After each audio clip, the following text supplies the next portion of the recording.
Today we're diving into the topic of electric vehicles or EVs. The exciting news that they're becoming more affordable than ever before. We'll be looking at some of the cheapest models on the market.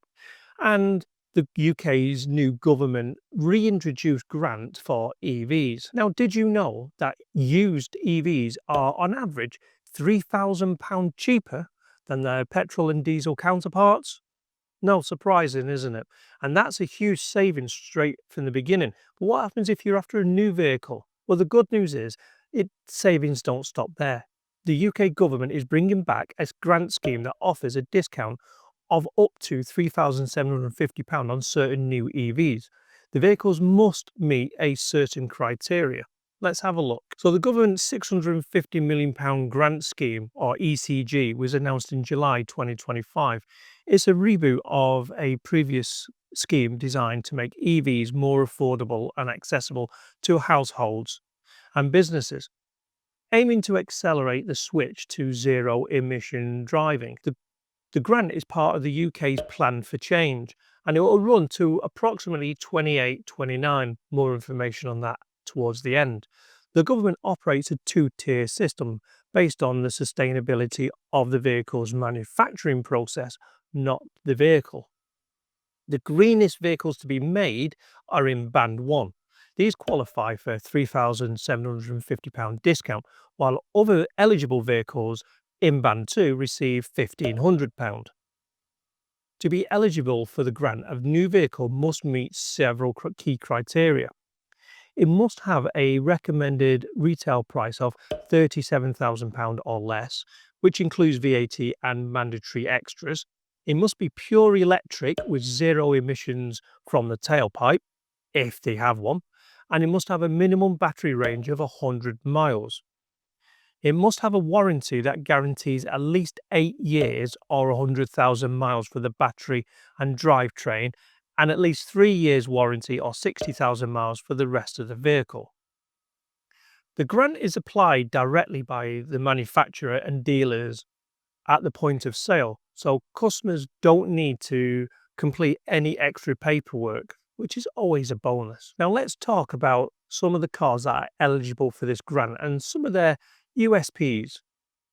Some have had their prices lowered specifically by manufacturers so that they fit into this criteria. Now we're talking about affordability. So first up, we've got the Leapmotor T03. It's the cheapest new EV in the UK, starts at just under £15,000. Its unique selling point is the sheer amount of standard tech you get for the price, including a panoramic sunroof, a 10-inch touchscreen, and a full suite of safety features such as blind spot detection. It has a battery of 37.3 kilowatts and offers up to 165 miles of range. Then we have the Dacia Spring at just under £15,000. The USP on this is its no-frills lightweight design, which makes it the ideal city car. It has a 26.8 kilowatt battery and it has a mile range of about 137. And it has a surprising large boot for its class. Hyundai has just launched the Insta, which is available just under £19,300 after a significant discount. The Insta's USP is a combination of a decent range and a heat pump included on every model to improve efficiency. It also offers vehicle-to-load charging on higher spec models.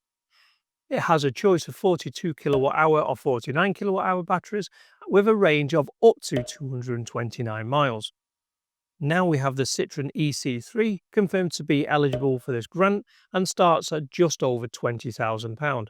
The EC3's main unique feature is its advanced comfort suspension designed to provide an exceptionally smooth ride, along with best-in-class rear knee clearance.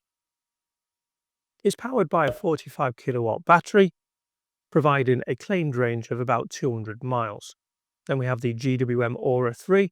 This is at its price reduced to £21,200.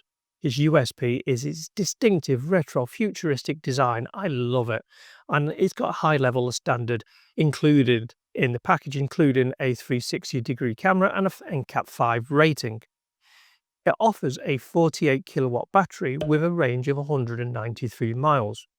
And then coming soon will be the Renault 5. This will start at just under 23,000. The Renault's USP is bi-directional charging, allowing it to power external devices.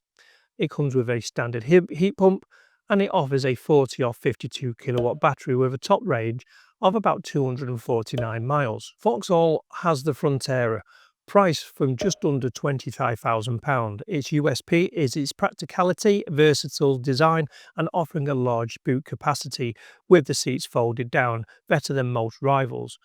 It's available in both electric and hybrid, however, hybrid will not be eligible for this grant.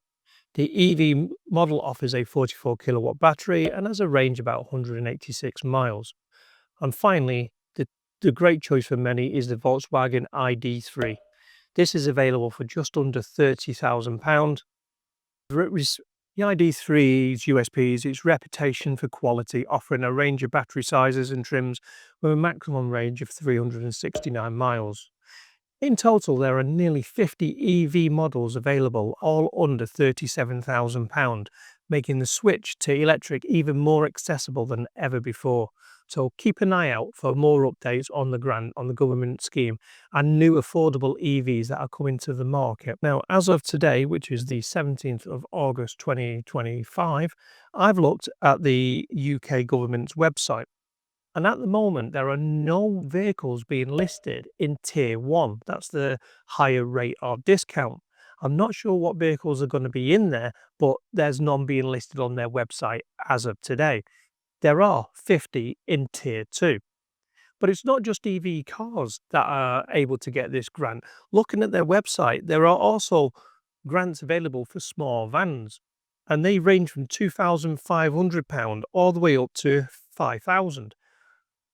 Some of the small vans that are eligible for it are the Citroen e-Berlingo, the Fiat e-Doblo, the Mercedes e-Citan, the Peugeot e-Partner, and the Renault Kangoo e-Tech, as well as others. In the larger vehicles, they've got the Fiat e-Scudo, the Ford e-Transit, and the Peugeot e-Boxster, along with many others. So if you're interested in a commercial vehicle and not necessarily just a car, why don't you go and check out the government website, go and speak to your local dealer and see what offers are available. So these grants are limited. They have a maximum capacity of 650 million. If there is a big uptake in purchasing, then that time of 2028, 2029 is going to be reduced. So don't dawdle. If you're interested, go and speak to your dealership. If this video was of use to you and you enjoyed the content, please give it a like, give it a thumbs up, consider subscribing. It costs you absolutely nothing, but it really helps me grow the channel, helps me do things such as going out and making videos. It gives me incentive, and I also like to communicate with you as well. So if you're thinking of getting an EV and this grant scheme might entice you, tell me in the comments below, what vehicle are you thinking of going for? What's making you make that change? And before you disappear, why don't you look at this latest video about how to use a Pod Point charger and get Tesco points. If you're a new EV owner, you may not be aware that all these schemes do exist, so it might be worth going and have a look, and it could save you some money on your shopping bill. Anyway, thank you for watching, and I'll see you in the next video.